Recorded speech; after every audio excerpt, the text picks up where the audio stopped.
Well, I've been a fan of Boston Celtics for, my whole life pretty much. First Celtics game was back when I was like 7. The Boston Celtics became legendary.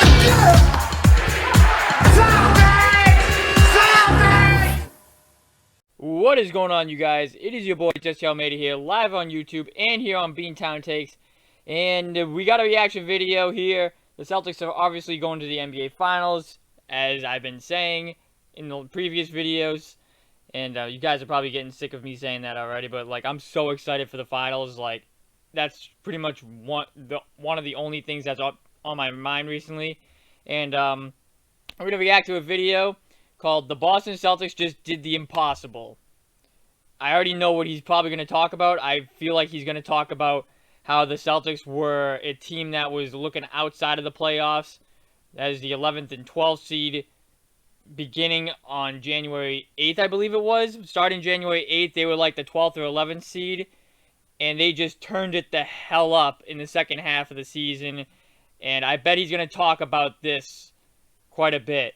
Leave a thumbs up if you guys enjoy. Subscribe right now if you guys are new. You guys know what to do. Go check out my website. Link is in the description down below. If you guys want to donate to help go to these big events like the finals and all that, my Venmo is down below. Anything helps. Appreciate all the love and support, and let's just hop straight into it. Turn down my volume before we get started here. Oh no, it's already turned down for you guys. How about that? All right, let's get going.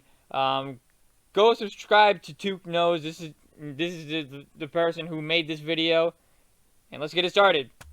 At one point in time this season, the Boston Celtics appeared to be a team that was going to participate in the NBA draft lottery. Fast forward just a couple of months later, after one of the biggest midseason turnarounds the NBA has ever seen, the Boston Celtics have officially punched their ticket into the NBA Finals after defeating the Miami Heat last night in Game 7. This is their first trip back to the NBA's brightest stage since 2010, and they'll be looking to win their first championship since 2008 as they take on the mighty Golden State Warriors in a best-of-7 series beginning on Thursday. The story behind this magical season all starts with the Eastern Conference MVP. Without his greatness this season, none of this would even be possible. Jason Tatum laid it all on the line last night in a winner-go-home setting and ensured the C's weren't going home anytime soon, letting the world know that he was going to do whatever it took to take his team across the finish line. Jason's NBA career has been full of ups and downs, starting with the last time Tatum reached the conference finals, as it was in his rookie season when he elevated his game to carry the injury-depleted Celtics to Game 7 before bowing out to the greatness of a man by the name of LeBron. After that season, it almost seemed inevitable that this young group would reach the NBA Finals and form into a dynasty with just how good and young they looked, but ever since then, it's honestly been anything but smooth sailing, as Tatum very quickly realized just how hard it is to win in the NBA, and there has even been plenty of talk up until this season of this group eventually splitting up, as many people believed that this roster didn't have what it takes to compete for a chip. Instead of giving up, this core group stuck together through it all and pushed through a horrific early season start and is now one series away from delivering the franchise's 18th championship. Tatum didn't have the craziest game by any means yesterday in Game 7, as he saw a wide variety of double teams and game plans thrown his way all night, but this allowed for his incredibly improved playmaking ability over the years to once again shine as bright as ever, setting his teammates up for wide open looks where honestly these Celtics team-oriented efforts in that game were the reason they won, as they were able to outlast the greatness of Jimmy Butler all night. It doesn't matter how many points he scored, how many shots he took or missed, however the Heat were going to play him, Tatum's only goal was to come out with this dub, and after playing a grueling 46 minutes in Game 7, this mindset is how they came away with the victory, as multiple guys on this roster followed in his footsteps and got the job done. One thing I do also want to add about Tatum's playoff run thus far is, on top of the superstar performances that he's had, he's also had to go through one of the hardest paths we've seen to a finals in terms of other stars he had to go up against, as he played Kyrie and KD in round 1, a prime Giannis Antetokounmpo in round 2, and Jimmy Butler, who showed us to be be one of the best players in the league when facing elimination. And if he ends up getting through Steph in this absolutely stacked Warriors team, there will be incredible takes on the greatness of Tatum and his legacy. And to top it all off, Tatum has now improved his record in Game 7s in the playoffs to 4-1, further pushing his narrative of leading the future generation of the NBA. This Game 7 win resembled what the Boston Celtics have been all about, not just this playoffs, but all season after their turnaround. As it wasn't all just Tatum in this game, multiple players on the team have stepped up at different times, and is what truly makes this team so dangerous is the fact that yes, they do have a superstar in Jason Tatum, but around him they have so many different pieces that all excel at a wide variety of different things, and it's this same theme of having as complete of a team as you can get with the Warriors as well, and is the reason they are on the other side against the Celtics in the finals, as it's been clear that Doncic, Giannis, and Jimmy could all arguably be the three best players in this year's playoffs, but it just goes to show you this year that team basketball has heavily outweighed the efforts of any individual thus far, no matter how historic a player may have been playing, and it's this same thing that will determine the NBA champion this year, as it won't solely rely on how good Tatum or Curry play. Both teams, practically from top to bottom, are going to need to show up in this next series, and I have a feeling it's going to be one for the ages. Right alongside Jason Tatum, he has one of the best second options in the NBA in Jaylen Brown, a duo that could forever cement their legacy with the Boston faithful if they wind up winning the title, as last night the two of them combined for 50 points, where it wasn't just their offense that won them the game. They both played excellent defense as well on Jimmy, not falling for his pump fakes all night long and limiting the contributions of every other player on the Heat. With this win, Brown, just like Tatum, is quickly earning his respect for his ability to come out with wins in Game 7s, where he is now 5-1 in those games. And then the man who is in charge of putting the right pieces in the right places, Ime Udoka, has 100% had the most stressful year of his life, on top of just how hard it is to coach an NBA team and win this many games in the playoffs alone. His job was most definitely in extremely rocky waters to start out the year, with all of the talent this group had and how much they were underperforming, especially considering that he was just a rookie coach and this was his first outing as a head coach. But all of the credit goes out to him for the entire locker room change that he committed to, which created one of the best teams in the NBA, completely switching how they operated on a nightly basis on the floor. And he very quickly became a strong candidate to win the Coach of the Year award by the end of the regular season, and just became the first rookie head coach in NBA history to win multiple Game 7s. Once again,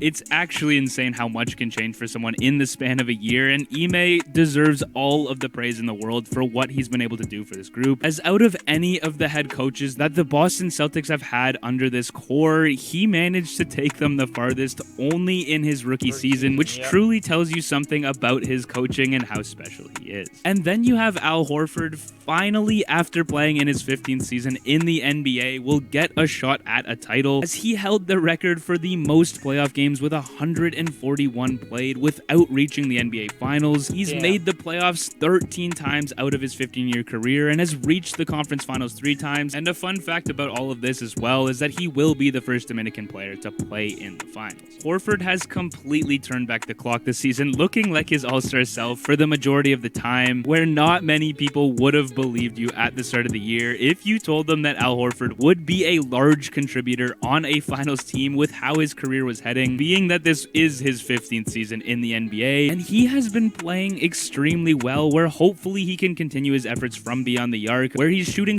43.2% from 3 this playoffs and 50% from the field. He did score just 5 points in Game 7, but he chipped in for 14 rebounds and anchored a defense that held Miami to shoot 42% in last night's game. And then lastly, out of this group who have been with the club for a while, Marcus Smart is the longest tenured Celtic, and he's been through it all with this team, and you could definitely say that he's one of the most deserving of this accomplishment. He isn't the captain of this squad, as Ime Udoka declined to name one this season, but he might as well be based on what he brings to this team, both offensively and defensively, and just in terms of his energy. This was Smart's 4th trip to the conference finals, as he's been the understudy to Isaiah Thomas, a backup to Kyrie Irving and the defensive replacement for Kemba Walker in all of his other appearances, he has been the subject of countless trade rumors and acquired his share of the blame whenever things fell apart. And after all of that now behind him, he has officially accomplished one of the dreams not every NBA player gets to accomplish in an NBA Finals trip, and Marcus Smart can only admire the long journey he had to endure. And this time, he wasn't nobody's replacement. He is the Defensive Player of the Year and a huge reason as to why this team is where they are. But there is also one thing that I can assure you, and it's the fact that he isn't even close to where he wants this story to end. He wants his name to be engraved in the history books like the rest of this team. These four players are just a group that have honestly achieved what nobody expected they could, and I honestly just felt like they needed to receive a ton of respect for the years that led up to this moment. Outside of them, all year I've made videos on the other pieces on this team who have not only chipped in for this accomplishment all year, but also have the ability to continue those efforts in the finals. In Robert Williams, the man who will continue to be tasked with roaming the paint against the Warriors. Grant Williams, a guy where I honestly believe he will be heavily utilized whenever the Dubs decide to play small. And then Pritchard and Derek White will both be used to keep up with the Warriors bench to give the starting tandem on Boston as much rest as possible to ensure that they're 100%, as we all know how deadly both the starting lineup and the bench unit of the Warriors can be. The stories are endless for how great this season was for the Boston Celtics, and as they probably gave themselves last night to celebrate the adversity they had to overcome, they are going to need to quickly flip the switch once again, as they have a Golden State Warriors super team waiting for them for the start of another bloodbath of a series. This team is going to be the hardest the Warriors have had to go up against this playoffs, and I truly think that the Boston Celtics are going to give the Golden State Warriors a run for their money with how this team can be defensively matching up against the high-powered offense of the Warriors, who may be playing their best basketball right now. As for the Celtics, if they manage to win the NBA Finals, this would be one of the craziest comeback stories we have ever witnessed, and all we can do now is wait and see. Yep, and that's honestly because of the fact that they started so goddamn slow. It looked like it was going to be another disappointing season. I think you can go back to some of our podcasts where I was saying don't ask us to go to Celtics games because of how badly it looked. It looked like it was just going to be another down, disappointing season, and it was just unacceptable for the Celtics, especially with the talent that they had on the floor. Since January 8th, I can go to my channel, honestly. That was the day where the switch really flipped for the Celtics. We go back right here 4 months ago. We click on my video. This was excuse me. I like watching my own videos, so I like watching my own videos. Right here, January 8th, 2022. That was the day that the switch flipped for the Celtics. Because after that, they went on a rampage. They went on a rampage of a run, and they didn't look back since then. They didn't look back one bit. Let's go to the regular season here. You guys are watching live footage of me at work looking up stats and all that. Look at it.